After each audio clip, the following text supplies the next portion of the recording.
قل یا عبادی الذین اسرفوا علی انفسہم لا تقنطوا من رحمت اللہ ان اللہ یغفر الذنوب جمیعا انہ هو الغفور الرحیم۔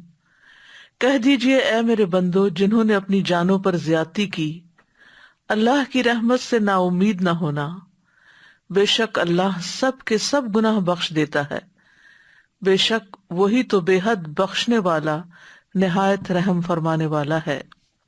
دنیا کی زندگی میں انسان پر مختلف حالات آتے ہیں، مختلف کیفیات اس پر گزرتی ہیں۔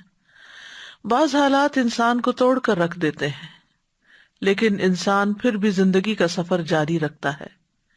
یہ امید ہی کی وجہ سے ہے۔ اللہ نے انسان کے اندر یہ جذبہ فطری طور پر رکھ دیا ہے، جس کی وجہ سے وہ آگے بڑھتا رہتا ہے۔ لیکن کبھی انسان پر ایسے حالات آ جاتے ہیں کہ اس کا حوصلہ ٹوٹ جاتا ہے۔ ایسے میں جو شخص اپنے رب کو پہچانتا ہے وہ کبھی مایوس نہیں ہوتا، اللہ پر بھروسہ کرتے ہوئے وہ پھر سے سرگرم عمل ہو جاتا ہے۔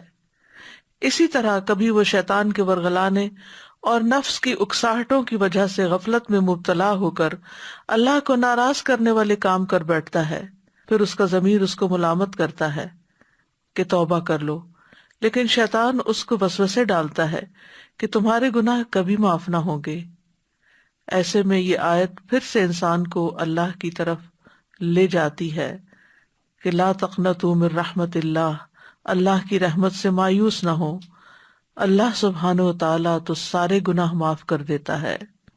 ضرورت اس بات کی ہے کہ ہم اس کی طرف رجوع کریں اور اس کے حضور توبہ کریں۔